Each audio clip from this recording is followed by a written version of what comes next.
Good afternoon, everyone.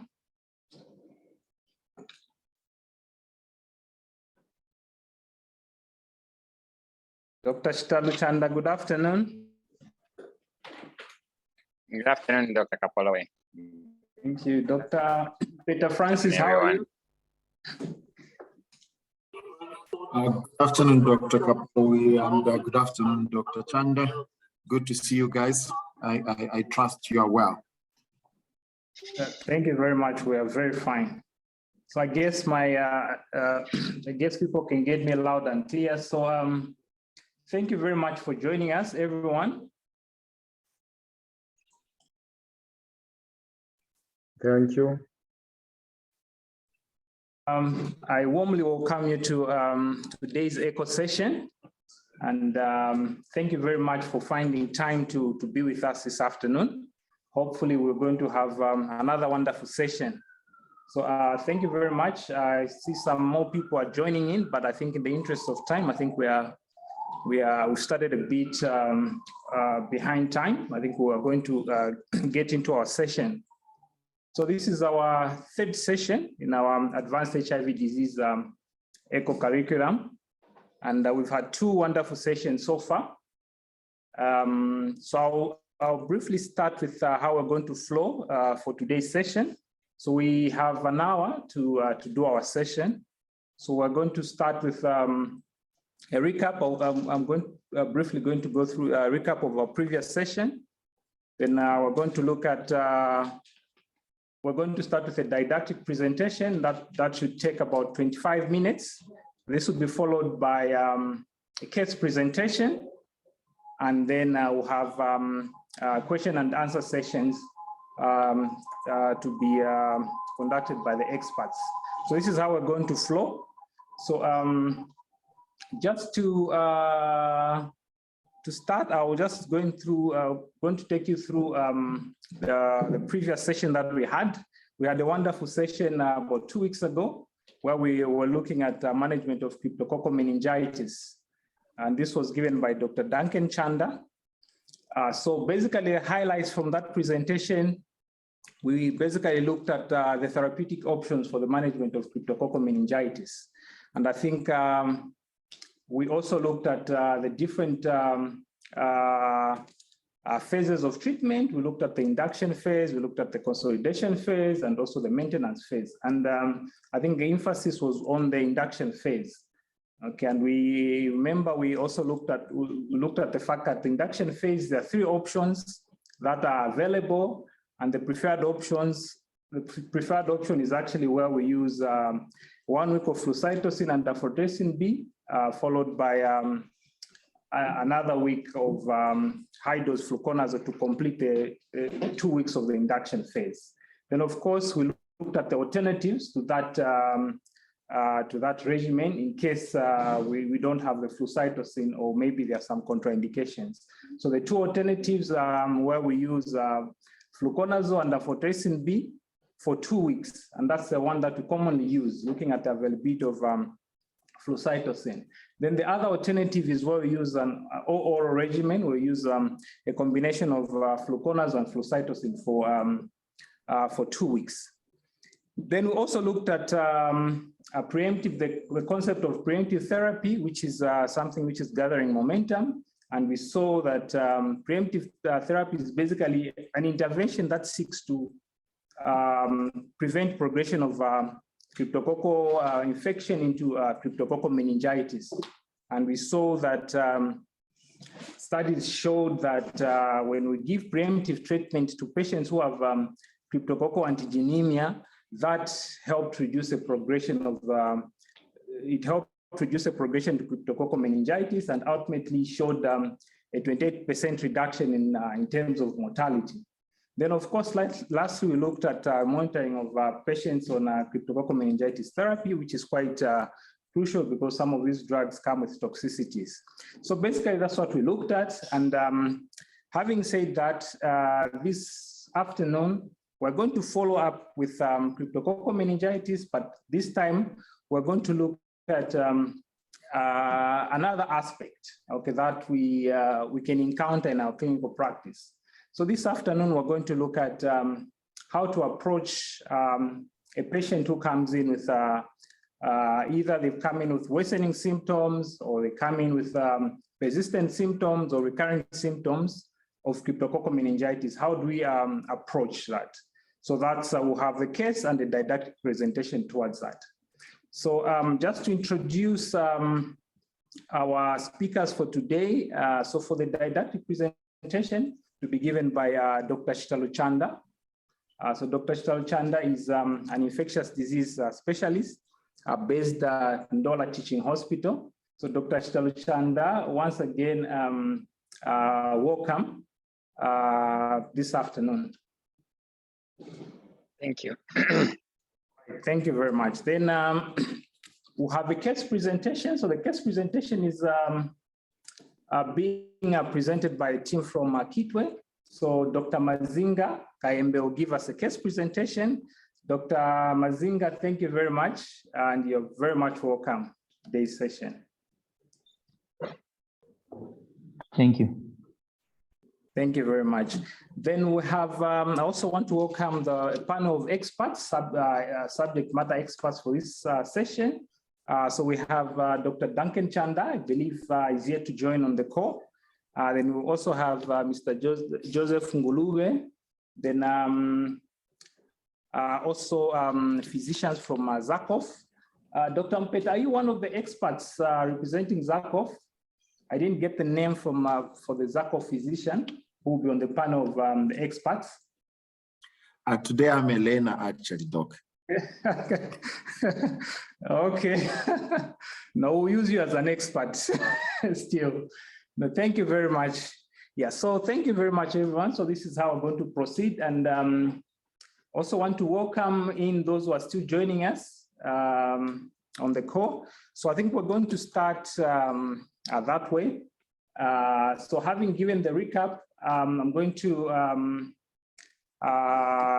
invite Dr. Chitalu Chanda to start the didactic presentation. Thank you very much. Dr. Chitalu, you can share your slides and you can start your presentation. Thank you. All right, Dr. Kapolowe.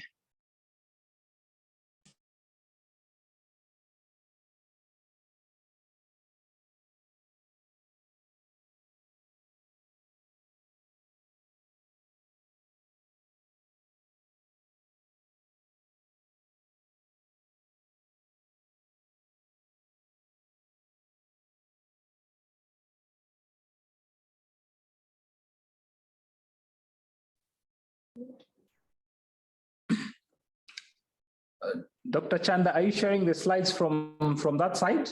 Or we share from here?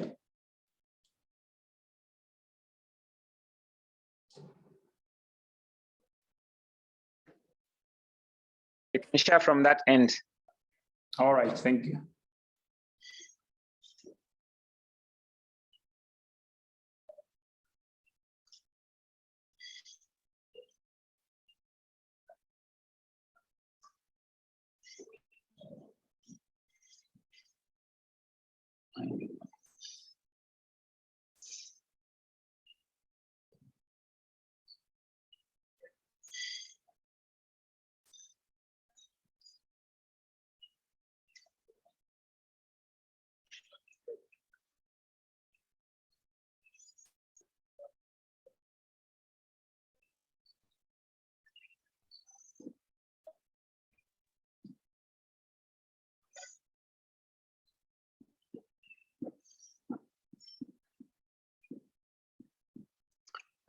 So good afternoon, everyone. I hope I'm clear enough. So today I'll briefly take you through in an approach to how to evaluate your patient and probably manage a patient who's got a recurrent cryptococcal meningitis. I have no conflict of interest to declare. Next slide.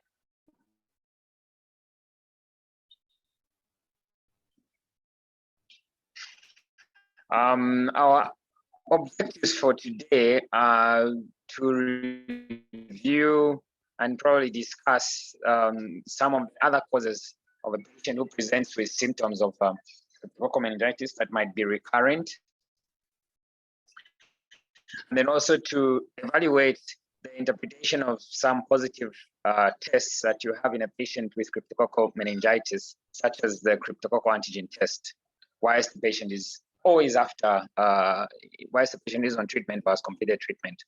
And then we'll also look at how to manage a patient with persistent or worsening symptoms of cryptococcal meningitis. So a little background, basically, we do understand that Cryptococcal neoformans is a fungal infection that usually is found in the environment, and most of the times the transmission is airborne. It primarily enters through the pulmonary system, that's in the lungs. For some patients who cause respiratory symptoms as a primary episode, sometimes in other patients it can occur secondary as an iris and give you primary pulmonary symptoms. After that, in most of the patients who are immunosuppressed, you will get dissemination of the disease. And most of the times it will go to the skin. It might go to the adrenal glands, but it has a nice prediction to go to the brain and causes a meningitis. Most of the times, your risk for development of CNS infections is mostly if somebody has a defective cell-mediated immunity, which can arise from HIV, and your colon counts are usually much higher in somebody who's got CNS infections.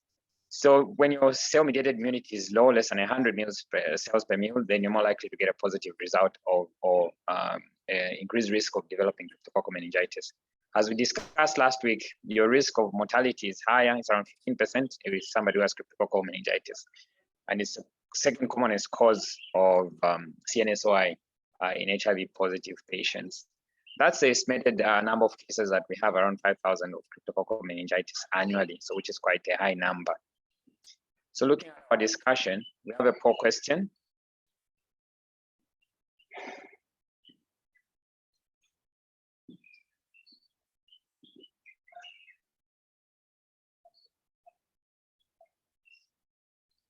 Next slide, please.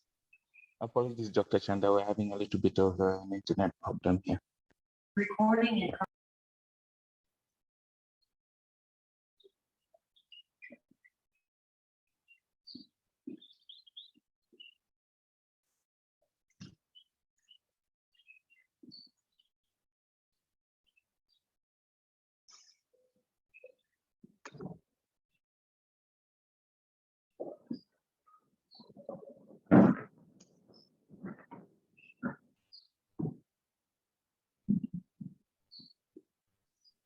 Apologies, Dr. Chanda. Apologies, everyone on the network. I think we're having a bit of challenges with the network. Dr. Chanda, you can proceed. Sorry about that. Okay, thank you very much. So I think from now we can go to the poll question.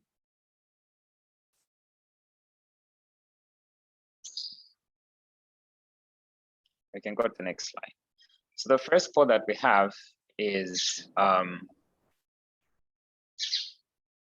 basically the question to say persistent cryptococcal meningitis is defined as positive cultures beyond what period of effective therapy?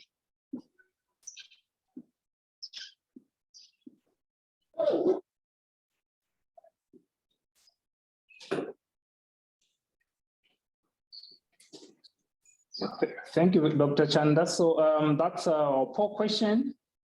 So let's all try to attempt.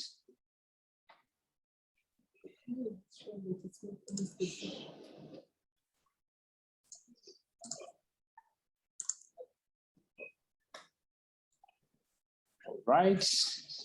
I'll give it a few more minutes, for a few more seconds for people to, for other people to attempt.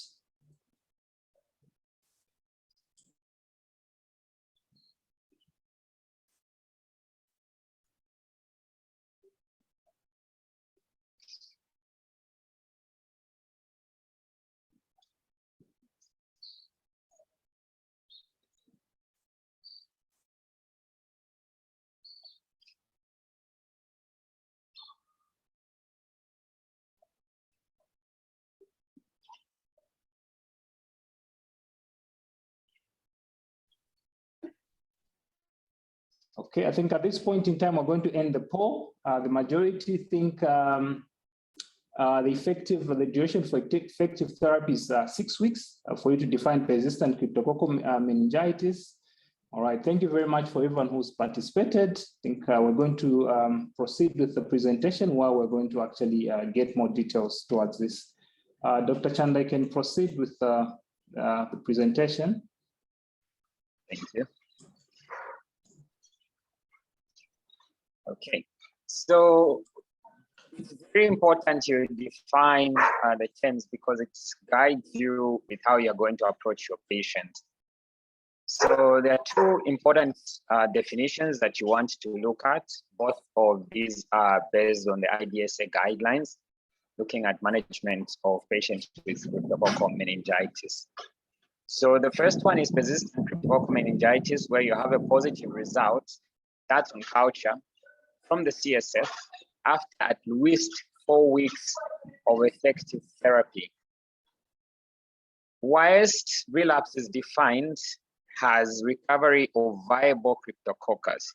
Viable meaning, again, you do a culture from a previously checked sterile body site. And do remember that crypto can mean any of the body sites, can be anywhere. And this should also be accompanied by recrudescence of signs and symptoms at the previous site that support disease. So it's very important that you do meet the two definitions and you do understand the two definitions, because it really very much helps you on how you're going to proceed. It's very interesting that the management actually is similar, but it kind of helps you to know which ones you're going to use. I think the most important thing is the isolation of positive culture. That must be there from the CSF, and probably I think most of us will pick up to start doing a lot of CSF culture. Next slide.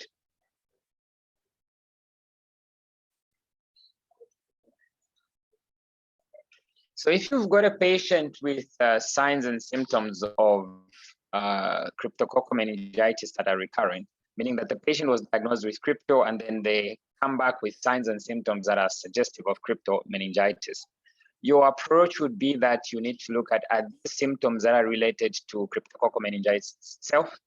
And under this, there are at least 3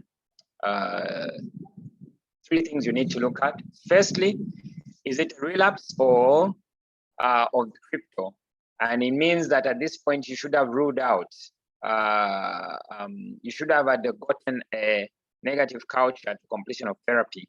And if it's a relapse, you're thinking, is it related to the fungal infection? And under the fungal infection, the commonest cause of recurrent or crypto is basically inadequate induction therapy. And most of us who attest that most of the times we might lack the valuable drugs. You might not have flucytosine, you might not have amphotericin B. And that can become a risk factor for patients presenting whether with persistent symptoms or recurrent symptoms. Other times it can be related to poor adherence to fluconazole, especially if this is more notable in the early phase after the induction phase, and probably after you've gone into maintenance. If the patient becomes less compliant, it puts them at risk of development of recurrent symptoms. There's a role for fluconazole resistance. This is very rare, but I'll talk about it because sometimes, and it's one of the things you need to do when you have a patient who has recurrent symptoms of crypto. Therefore, you need to do MICs for fluconazole. And one of the complications that can arise related to the fungal is developing what is known as Gelatinous Pseudocysts. These, you're more likely to miss them on a normal CT. So you're more likely to take them on an MRI. And the problem is that it can be in any of the tissues around the nerves, especially of the eyes, and predispose your patients to loss of vision as well as ICP. Other times, the symptoms can be related to immunological factors, meaning that you haven't initiated the patient on ART at the appropriate time. So there was a trial that looked at the optimal time for initiation of ART, and that's 5 weeks usually. So if you initiate your patients at that point, the recovery of the immunity will help to clear the fungal as well. Then related to paradoxical iris as well as persistent elevated intracranial pressure. Now, to avoid framing biases and also just thinking this is crypto, you need to screen for other things that can be in the brain unrelated to cryptococcal meningitis. So you have TB meningitis, You can have viral meningitis.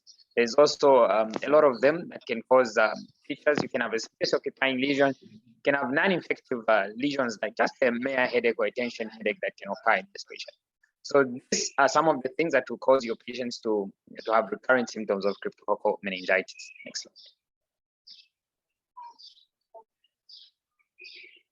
So I wanted to look at one of the predisposing factors to patients presenting with persistent symptoms, which has to do with the use of fungal therapy. This was a study that was done in Africa and Asia, and it looked at the impact of using dexamethasone plus a placebo in patients who have cryptococcal meningitis as an adjuvant to therapy. And I think the outcomes were done at 10 and 6 months. What is very significant is that there was a delayed fungal clearance that was notable in patients who started on dexamethasone as an adjuvant therapy. And probably this can predispose somebody to either develop fungal resistance or predispose them to development of persistent symptoms.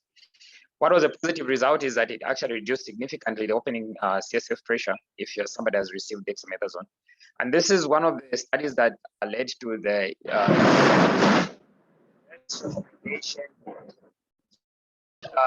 recommendation to use of steroids in patients with cryptococcal meningitis. So there must be a caution amongst patients. Next slide.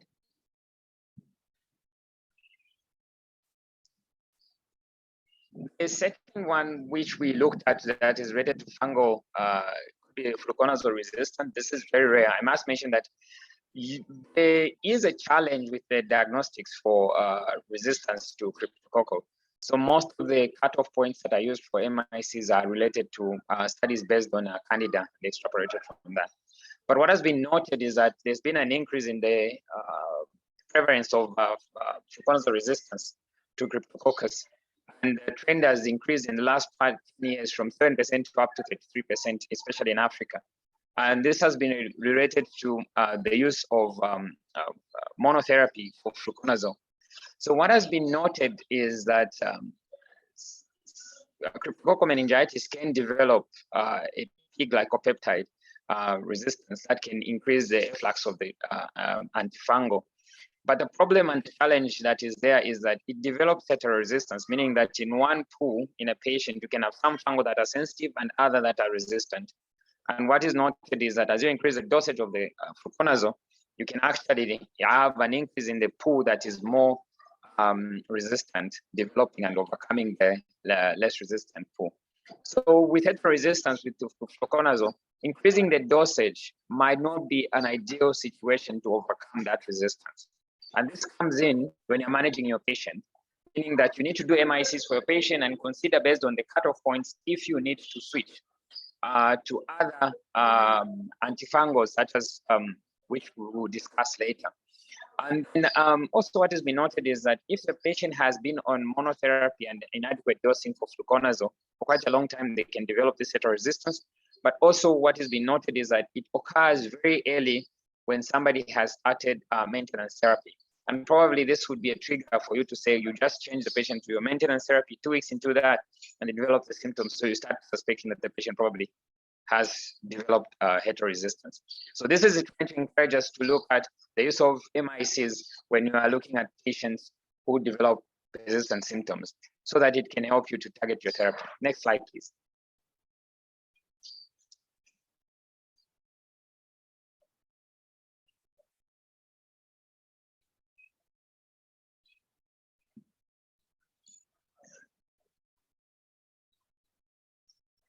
Next slide, please.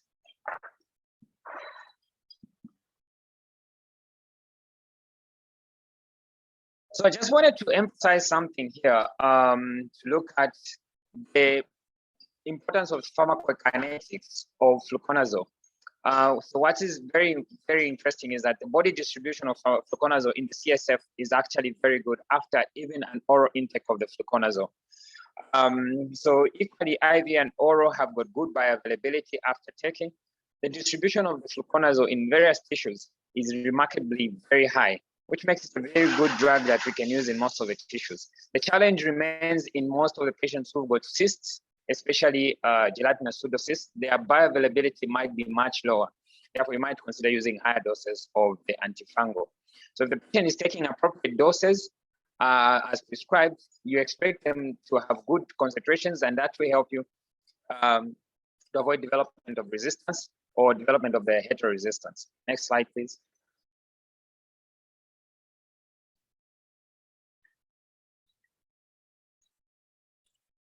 Another thing that we looked at that can be a risk factor for development of cryptococcal meningitis symptoms or persistent cryptococcal meningitis is development of what are known as gelatinous pseudocysts that occurs mostly in 50% of HIV associated cryptococcal gut infections. So mostly it arises as a dilatation of perivascular space, which coalesce into a gelatinous pseudocyst. So when you look at an MRI, you can actually see them appearing probably like a soapy bubble appearance. So usually most of these have no mass effect. You will not be able to see mass effect, but what has been noted is some of the patients can develop hydrocephalus. So it forms over weeks, so it takes a bit of time for it to form. And most of the time it's mostly associated with persistent symptoms, so headaches as well as visual loss. So majority of them can be missed on an MRI, CT, but they can be diagnosed on an MRI. And probably this would indicate for you to prolong the development or the treatment of the cryptococcal meningitis, which I'll talk about later. Next slide, please. Yeah, so this is an MRI image, just trying to make us appreciate the development of the gelatinous pseudocysts that you can see in the patient. So like in this patient, probably they were in the retrotracheal ventricle, and they were some of them are in the basal ganglia. So it's very easy for you to miss, and most of these will present with either visual loss. They can also be found around the optic nerve and leads to visual loss. And so these are some of the explains one of why the patient has headaches or might have visual loss as a symptom. Next slide.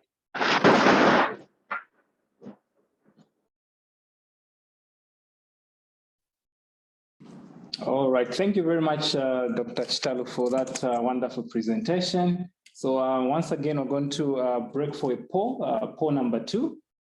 I urge everyone to kindly attempt the question. So it's A or B question, so you choose the right answer. So the question reads, which of the following is consistent with cryptococcal meningitis iris in a patient who received cryptococcal meningitis treatment? So those are the options. So option A, are they going to have symptoms? Are they going to have signs? Is the CSF cryptococcal antigen test going to be positive? The CSF culture going to be positive? For option B, symptoms, positive symptoms, signs positive, CSF card positive, and CSF culture negative. So that's a question. I'm going to give a few more seconds for people to attempt the question. So let's all give it a go. All right. So about over 50% have actually attempted, which is good. All right, I think at this point, we're going to end the poll, then proceed with the presentation. Thank you very much. Dr. Chanda, you can go ahead.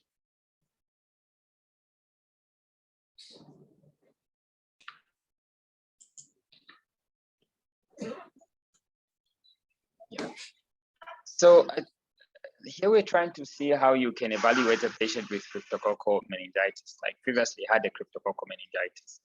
Again, you want to ensure that your patient meets the diagnostic criteria. We do say that after treatment, you don't need to do Indian ink or serum cut in your patients. So this table is trying to show us the importance of the culture, which will help you to differentiate between iris as well as persistent, as well as relapse crypto. I must mention that WHO does not recommend the repeat lump puncture at the end of the 14 days. And probably this is based more on the studies that have shown good fungal clearance that can occur. But I think it would have been ideal if you had a negative crypto culture at the end of the treatment, and then you can compare with the most recent when the patient presents with the symptoms.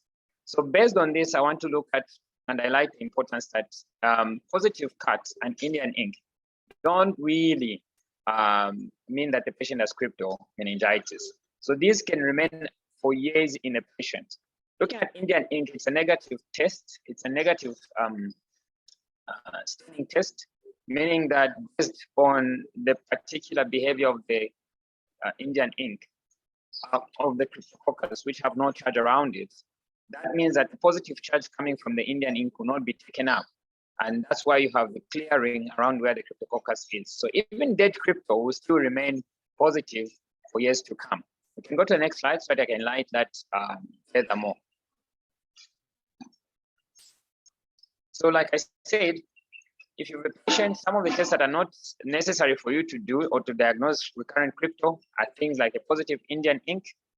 And remember that a positive Indian ink can be difficult to get a positive result, especially when your CSF concentration of colon forming units drops. So we did say that most of the patients with crypto tend to have 10 to the power 6 colon forming units for crypto. But when they drop much lower, it will be difficult for you to use. So that's one of the reasons why Indian ink is not a good tool to do.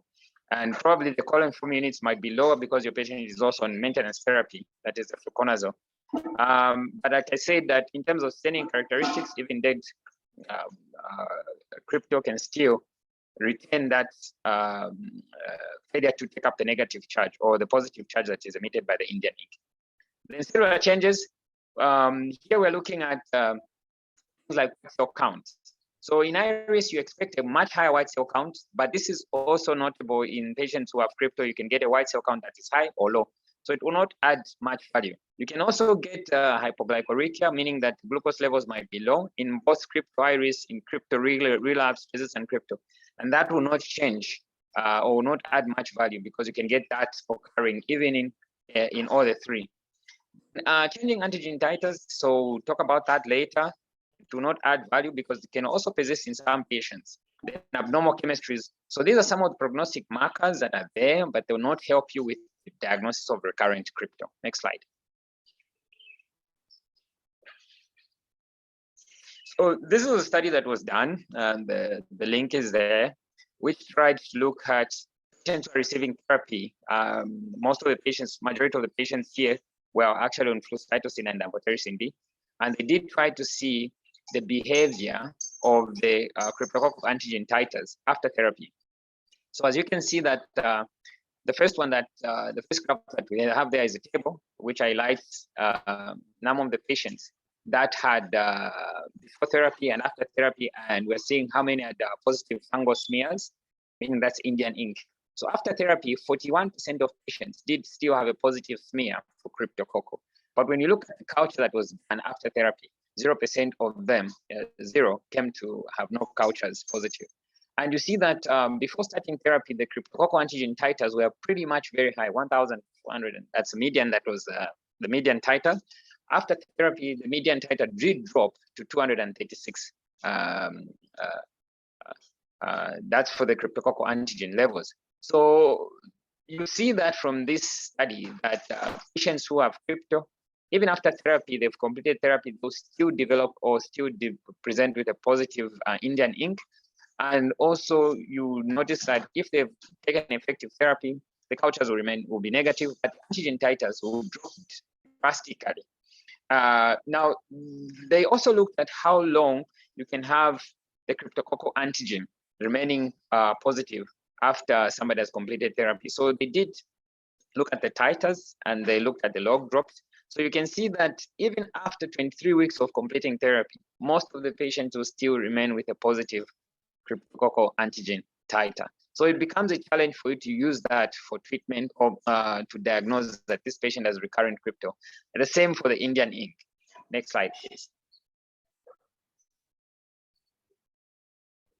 So what would be your approach to a patient who has recurrent crypto? The most important thing is that you want to review the history of the patient. So the symptoms, the previous drug history, how long they've been on treatment, what's the compliance like. The compliance here, you're going to use probably charts or self-reports, which are not ideal. If you are in a facility that you can be able to do blood culture level, blood levels for Fluconazole, you can do that and you'll be able to see. The only challenge is that it distributes more in the tissue, so you can get low serum levels. Then you can look at drug-drug interactions and then look at the symptoms of the patient. And you want to describe this host, so you want to look at what's the immune status as the patient started therapy, what's the CD4 count, and are there any cultures that were done? If there are no cultures, you need to do a lumbar puncture, request for cultures, and you need to request for MICs for Fluconazole to crypto, so that it will help you to determine what therapies can be done. And you also need to do a CT scan to rule out a Cryptococcal, pseudogelatinous cysts. And then you need to also consider the other differentials that your patient might have. So this could be infective like CMV, which is viral, bacterial like TB, and then you could have also a lymphoma and then other space-occupying lesion. And then you need to come up with your treatment plan after comprehensively putting all these things together. Next slide. So, yes. All right, thank you, Dr. Chitalu. So we break off for another poll. This should be the last poll. So the poll question reads, which of the following antifungals cannot be used for recurrent cryptococcal meningitis? So we choose the best answer from those options. So A is fluconazole, B is itraconazole, C is voriconazole, and D is posaconazole.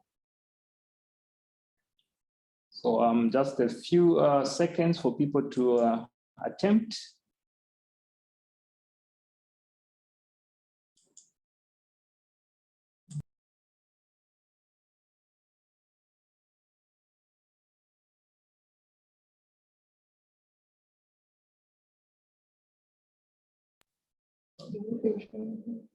Are people able to see the poll question? Okay. Oh yeah, there it is. So let's attempt poll number 3. All right. So we have good responses so far. All right, we'll give it a few seconds for more people to attempt, and we'll close the poll.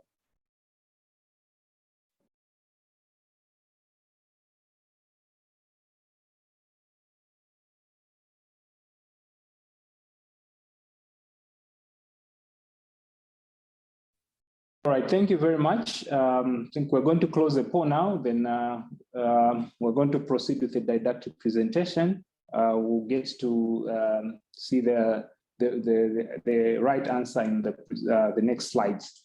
Dr. Chitalu Chanda, you can go on with the presentation. Thank you very much. So as we wait for the slide to come, so for you to diagnose that this patient has recurrent crypto, you need to get the specific cultures. And the recommendation is that you want to do the culture for a prolonged time, not 3 days, not 5 days. So you want to wait for the culture up to 14 days.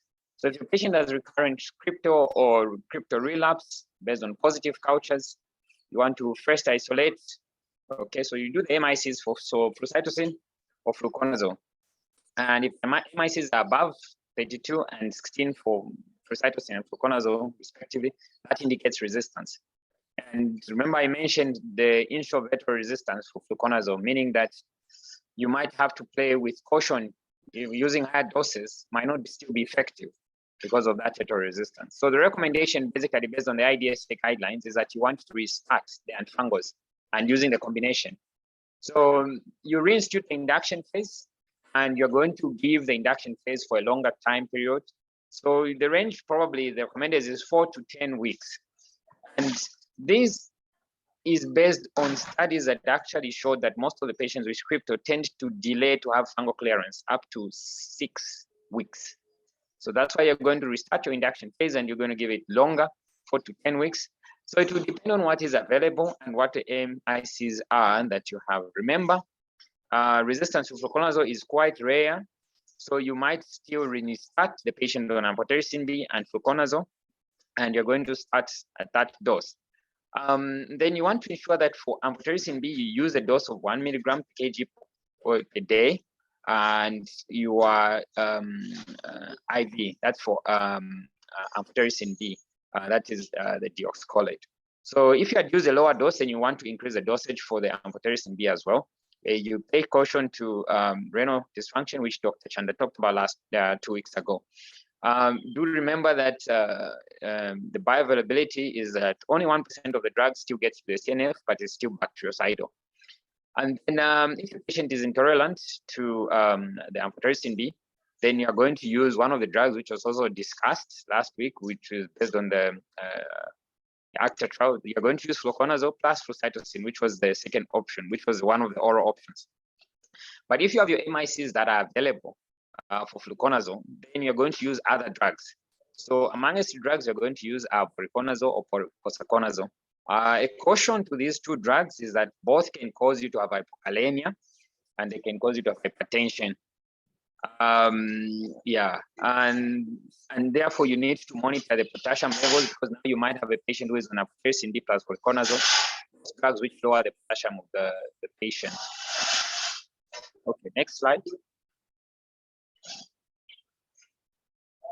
So like I said, the last point is that if your patient has got, yeah, thank you. So I just wanted to highlight some of these drugs. I think I wanted to highlight the importance of voriconazole and posaconazole.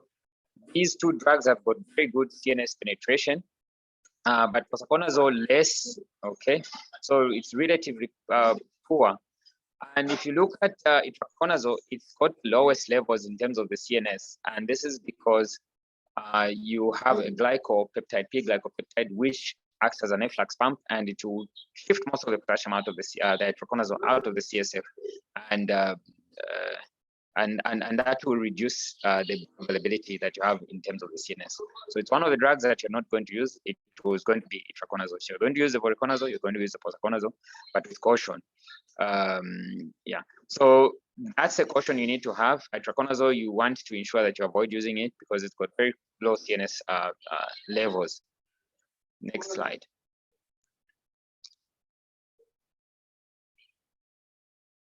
So if your patient has iris, just remember, if your cultures after 2 weeks have come back negative, probably this patient has iris, then at this point, there's no need to give the antifungals. So most of the times, it can occur, it can be resolved spontaneously, but sometimes you might need to use steroids in these patients. So remember, the caution is that if you're going to use steroids, you really need to be sure that there is no crypto in the brain, because fungal clearance is delayed and prolonged outcomes might be hazardous with the use of steroids, though the mortality benefit might not be much higher. So your steroids will be over 2 to 4 weeks. The use of thalidomide and NSAIDs have no added benefits in patients. Next slide, please. So the key summary points I just wanted to remind us is that your history and the exam is very important. It will help you to see if your patient can meet the case definition. The importance of cultures is CSF cultures. So most of the time, the recommended culture is subaeroid culture, which is good. It's a dextrose culture that is very good for crypto. So make sure your cultures are done and you do your cultures up to at least beyond 14 days, not a routine 2 to 5 days. And then also remember that crypto antigen as well as crypto Indian ink will not be diagnostic of recurrent crypto, because they can remain positive even up to 32 weeks and beyond. Then also in your patient with recurrent symptoms, please don't forget to evaluate for other things that can explain the symptoms the patient has, which can be related to crypto, as iris or failed clearance of the crypto, or it could be unrelated, so things like TBM, CMV. And then also ensure that you institute the patient on effective therapy from the start, and ensure that your patient has amphotericin B and flucytosine for therapy based on the guidelines. And then initiate ART in your patients so that the immunity can recover, and this will help you to avoid the recurrence of the crypto. Thank you very much. Next slide.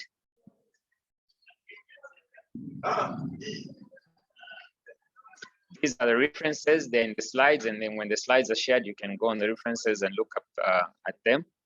Next slide, please. Okay, so you can, this is my contact details, and then that should be the last slide. Thank you very much.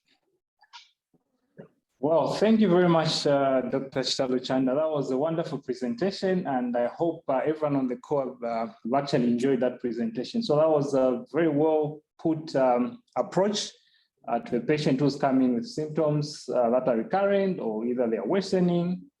And thank you very much, Dr. Chanda. So at this point in time, looking at time, we're going to go straight into the case presentation. Then after that, we'll invite questions. So please keep the questions. If you have the questions now, you can actually post them in the chat. Then we'll be able to pick them up when we come to the question and answer session. So please, let's come up with those questions so that we utilize the subject experts that we have today. So at this point in time, I would like to invite Dr. Mazinga to give us a case presentation. Dr. Mazinga, how are you? Fine, doctor. How are you? Thank you very much. Are you going to share from that side or we share from here? I think it's better you share from there, just in case internet does its thing. All right, thank you. We'll do that. And so you have 5 minutes to give us your wonderful presentation. Thank you. All right, thank you.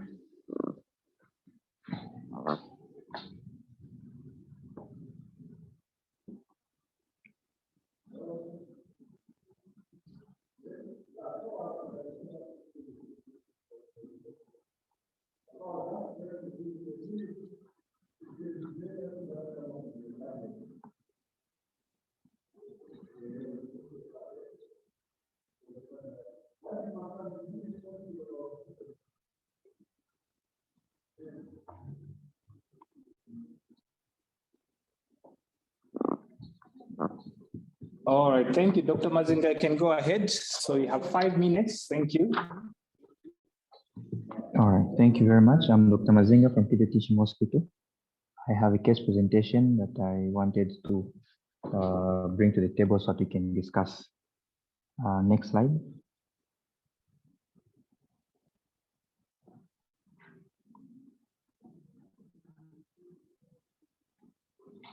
All right. This was a patient we saw somewhere last year. This is basically CK, male 59. He was RVDR on TLD for the past 1 month then. And he came in with a 2-week history of severe headaches, fevers, mood changes, and in a confused state, but with no history of convulsions or loss of consciousness. But there was a positive history of amnesia. His past medical history was positive. Of course, he was HIV positive. We treated him for cryptococcal meningitis. That was about 4 months prior to his prior to the second time that he actually came to the hospital. And then he also fully recovered at the time when we treated him. He was put on Fluconazole for 3 months after his initiation phase. Not really 3 months, but he was put on Fluconazole, and then he only took for 3 months. Thereafter, he was wrongly stopped from the local clinic and started on ART the day he was stopped to take Fluconazole. That was a month ago. When the patient presented to us the second time, we did a lumbar puncture and sent to the lab. CSF cuts still came out positive. Everything else was negative. We started him on amphotericin B and Fluconazole, and we held ART that he was taking for the next 6 weeks. A few other labs were done. Of note was that on the 8th of electrolyte, we noted that he had hypokalemia, and then we gave him potassium supplements, which controlled the hypokalemia. We discharged him after 2 weeks, or on day 14 of admission. But on discharge, most of the symptoms regressed, and he only had body tremors and memory lapses. On examination, for the first day, the day that we actually saw him, the patient was distressed, he was disoriented, and he was also violent. He was not pale, not jaundiced, and did not have any lymphadenopathy that we noted. He was febrile. His neck was mildly stiff,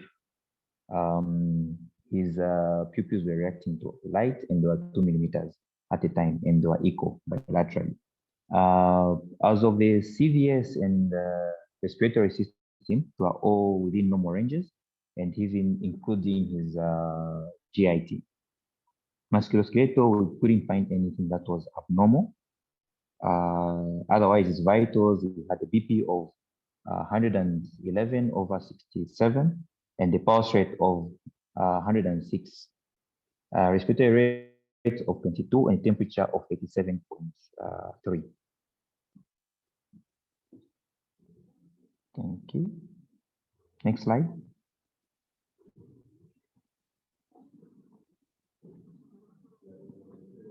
Some labs which were done during his course of treatment while in the hospital, of note, the full blood count, he had an HB of 10.8 with a white cell count of 3,100 and a platelet of 227. And most of the other parameters were within normal range. We did RPR, which came out negative. His creatinine was 97. CD4 count, second time when it came was 187. The urine lamp came out negative. Serum cut was positive, and also the CSF cut was positive. We took for Indian ink, which was negative. The culture, there was nothing that was obtained from the culture in terms of any acute bacterial infection. The gene expert was also not detected. It was also negative. And the potassium, I've put that we had taken the 1, it was normal. The 8, that's where it was a bit slightly low at 3.2. And I repeated the same on the 13, which was 3.7, just a little bit above the normal. Next slide.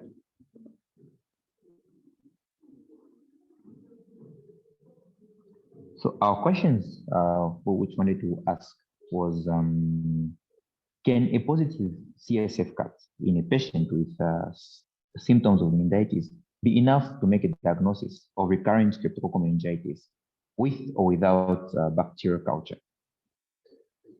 And second question, what treatment regimen can we give to a patient with recurrent cryptococcal meningitis?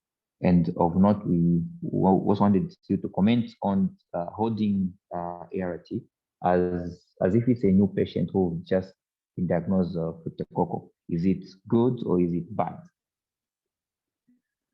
And the third question, considering that one of the complications of amphotericin B being hypokalemia in most of our patients that we see, in a center where we cannot do electrolytes, is it okay to add slow K as adjuvant treatment as we give amphotericin B? Thank you. Thank you very much, Dr. Mazinga, for that wonderful case, concise and to the point, and it's brought out a number of quite important issues, especially pertaining to the topic of discussion today. Thank you very much. So at this point in time, I would want to give this opportunity to the network to ask questions. So you can, if you have a question, kindly unmute and ask the question. Alternatively, you can type in the chat and we'll be able to pick out that question. So I encourage the network to ask questions so that our experts can address those questions. Thank you.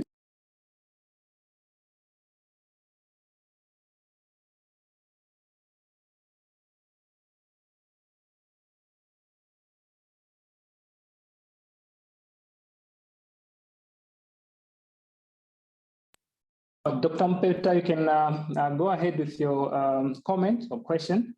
Thank you. Thank you, Doc, and thanks, the doctor, for the presentation. On this case, I had two questions. One, why was the patient not started early on ART the first time he was treated?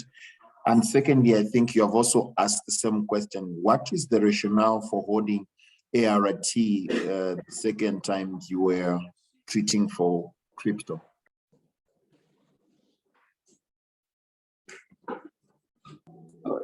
Thank you, Dr. Mpeta. So, Dr. Mazinga, those questions for you. Actually, EM also had the similar question. Dr. Mpeta, the first question. So the first question is, why wasn't the patient initiated on ART during the initial diagnosis of the cryptococcal meningitis? And the second is, want to get a clarification on the rationale for holding the ART second time. Dr. Mazinga, okay. Over to you. All right. The first time when the patient presented to us where we made the diagnosis of cryptococcal, and he was newly diagnosed then, newly diagnosed HIV. We started him on amphotericin and fluconazole, of which we did not start ART. We plan to start ART after 6 to 8 weeks of his treatment. He was discharged 2 weeks after starting, after the intensive phase. And then with that plan, unfortunately, the patient was lost to follow and was getting follow-up treatment from the local clinic, where they delayed in starting the ARVs. They told him to say, take the fluconazole for 3 months, and then you stop so that we can start you on ART. That was their rationale. And unfortunately, that's what happened. The second time, the patient presented to us, he was already on ART. It had been a month since he was on ART. And because it was recurrent cryptococcal, we were thinking as a team, could this be cryptococcal iris? And also, that is why we posed the question, is it okay for us to actually stop the ART? We thought, looking at the active trial, that actually would delay starting ART in patients that have cryptococcal meningitis, but not from recurrent cryptococcal meningitis. We do not have much information on recurrent cryptococcal meningitis. Thank you. Thank you very much, Mazinga. Any more questions, please? I can see we have Shibuyunji on the call. We also have Ikeleng. Glad to have you guys. Any questions for the experts before we go to before we get responses from the experts?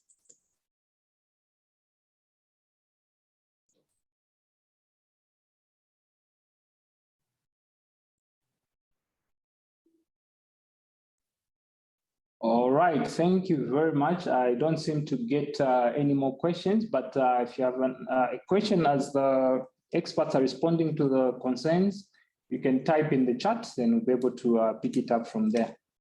So at this point in time, I want to welcome once again our experts for today. I can see Dr. Duncan Chanda is on the call. Dr. Chanda, welcome.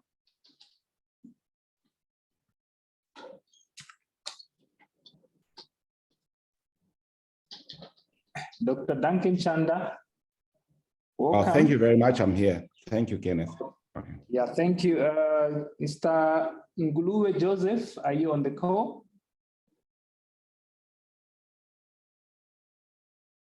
All right, thank you. So I think at this point in time, we'll allow the experts to give a comment or two.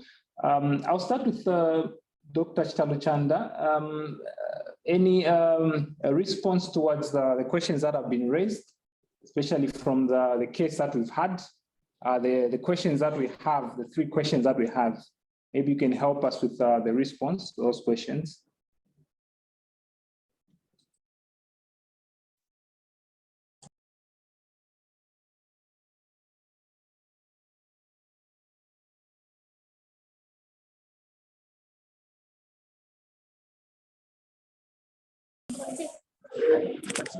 This one is what?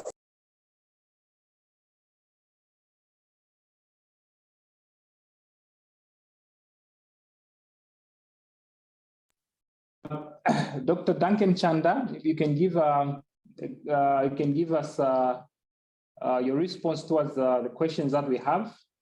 Nice.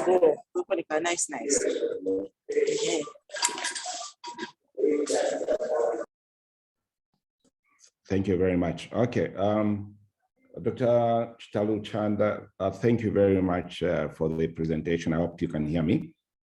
Mazinga, thank you very much for these questions. Indeed, cryptococcal meningitis remains a big challenge in our environment. We have patients and it carries a high mortality. And more so, treatment is not very straightforward. It does sound like straightforward, but clearly we're getting very difficult cases on daily basis. To differentiate between a relapse or recurrent crypto and iris can be a little bit difficult. Timing of ART can be a little bit difficult. The understanding of management at a higher level hospital and at the primary level hospital, especially the secondary prophylaxis and maintenance doses, remains quite some confusion. So let's see. So the first question is whether a positive CAT in a patient with symptoms of meningitis will be enough to make a diagnosis as recurrent crypto. I think Chitalu did highlight that the cryptococcal antigen test serum or CSF is going to remain positive for quite some time. And if you're going to do a culture, again, it's not that it's going to give you a straightforward answer. But having said that, a positive CAT serum or CSF wouldn't necessarily say that give you the confidence to say this is actually a recurrent crypto, because these will remain positive up to 30 weeks and beyond. Okay, so we cannot use this. You have to think through exactly what you're trying to do. Just care for this patient. This patient was on cryptococcal meningitis treatment 4 months prior. And then was sort of on a prophylaxis, maintenance prophylaxis for 3 months, then was started ART and then presented with the symptoms as outlined above. And then, of course, the labs showed the positive CAT. Two things. It's not very easy actually to call out an iris, but in this case, the patient was started on TLD 4 weeks prior to presenting of these symptoms. Then the other thing, this patient actually looks like his treatment had been interrupted, meaning his maintenance therapy was interrupted. We know if you're not going to have a maintenance therapy, then you're going to likely to have a recurrence. So again, usually this recurrence really happens 6 months later or something. But assumably, he had, we know he had a crypto, and now assumably he suppressed very quickly. I was going to ask Mazinga on two things. There's a CD4 of 187. I don't know if it was baseline or this is a new CD4 at this presentation. And then what was the viral load? Because we still remain at this stage, this could have been crypto iris. Okay, it could have been crypto iris, but also assuming that it was actually on 3 months of maintenance fluconazole, then probably we're not going to say, because the timing, if you put all the times together, it looks like that 3 months actually, when it was stopped, then the ART was started immediately. That's how it looks like. I'm not sure about that. So it could be actually cryptococcal iris we are dealing with. On the comment Dr. Mupeta has posted in the group and asked the holding of ART, I've heard of this trend, but there's no evidence for you to hold ART on this patient. And for this patient, I'm particularly now worried that we have held ART for 6 weeks and the patient is still on a treatment, assumably. I hope by the time we restart the ART, he doesn't actually develop iris again. So withholding ART because someone has a recurrent crypto meningitis is not recommended. Neither is it recommended for TB meningitis. Hypokalemia as a complication occurs so often in people who are undergoing treatment, and so it's just logical if you have no access to the lab or early in the stage of treatment that you actually add instead of sloke, potassium chloride potentially would be the best thing you want to use as adjunct therapy, also to prevent your hypokalemia. So think of supplementing with the potassium chloride and also with magnesium. Those are the things you have to think about because they're likely to happen. And without a lab, probably like you're asking, if you only have slow care, that's one thing you'd like to also use. I would be curious, Mazinga, whether you guys have flucytosine now, because I noticed you have used the Fluconazole. And let us think about the patient holistically. Again, only two things are mentioned in this patient in terms of investigations. That's for TB and for cryptococcal meningitis. Did we give thought to probably a viral OI? Okay, I think we have to think broadly and think about other tests that can be done. I think those are comments I want to make. So significantly, no, the cat cannot confirm a relapse because it will still be there for a long time. There's no need for holding ART in these patients. And then we are not going to assume any resistance at this stage. I think clearly we are also seeing the picture. Yeah, so basically that's what I would like to emphasize that. Yeah. Thank you very much, Dr. Chanda, for those comments. I think that's quite clear. Dr. Chitalu, are you still on the call? Any last words in under a minute?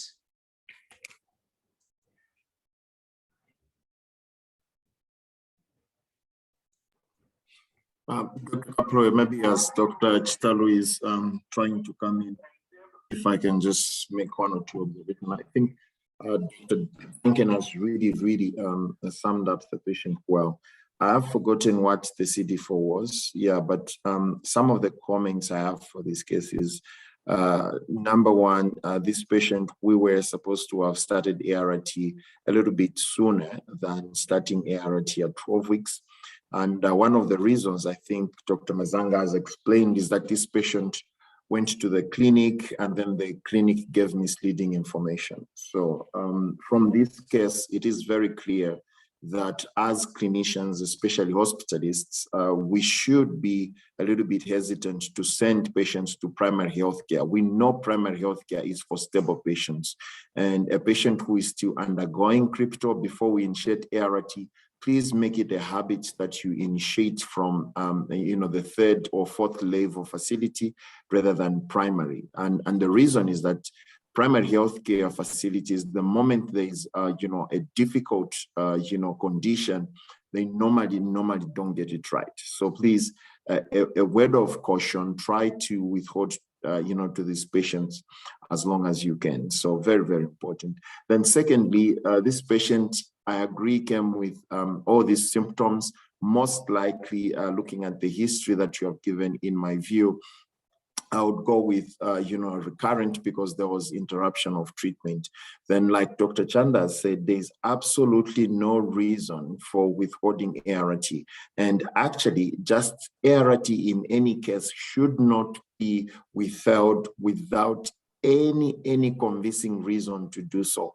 And most of the times there are very few indications that warrant withholding of ART, and mostly drug-to-drug interaction is not one of them. Probably severe drug adverse drug reactions could result in withholding of ART, but those you find that are very rare circumstances. So please, let's not withhold treatment for any reason apart from what we have said.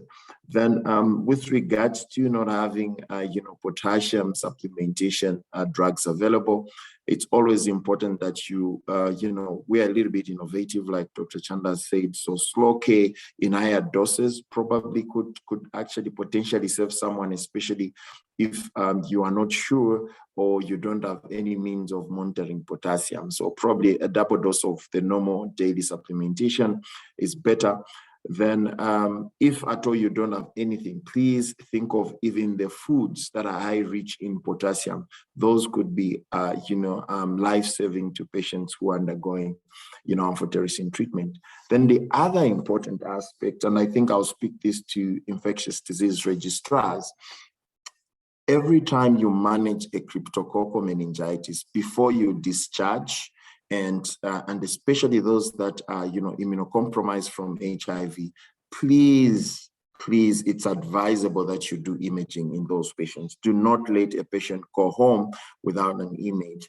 Like Dr. Chitalu had said, some of the conditions actually which we don't usually pick up clinically is the presence of pseudocysts, gelatinous pseudocysts, and also cryptococcal, because all these can contribute to persistent cryptococcal meningitis. And I think it's one of my favorite, questions to, registrars is to see if you are able to evaluate a patient with persistent cryptococcal meningitis. One of the things that we miss are the two. So imaging is very important in this patient. And I know that from Kitwe, you've got several imaging modalities for this patient. So please, let's see how we can do the best for these patients and save them. Thank you. Thank you very much, Dr. Mpeta, for those comments. I think those are very, very important comments. At this point in time, I'm going to ask Dr. Chitalu if he's still on the call, just to give us the last comments. Dr. Chanda, are you able to get me?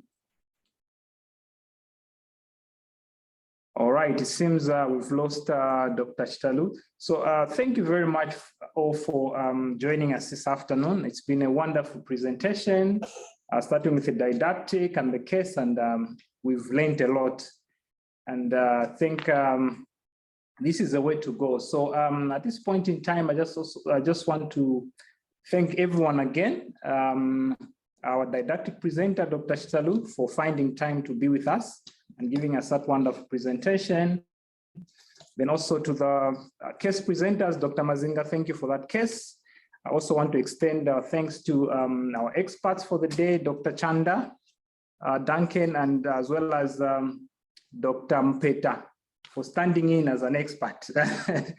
Thank you. And also warm thanks to everyone who's participated from the networks far and wide, and thank you very much for coming in and participating in numbers. So at this point in time, we're going to close. Then our next session will be in 2 weeks' time, and at which point we're going to look at extrapulmonary TB. So approach diagnosis and management of extrapulmonary TB in patients with HIV. So thank you all for attending this session, and have a good day. Thank you.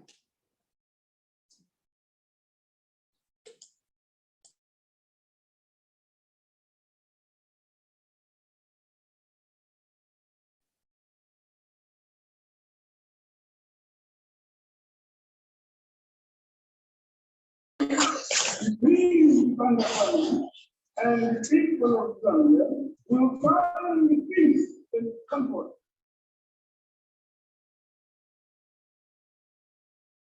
That is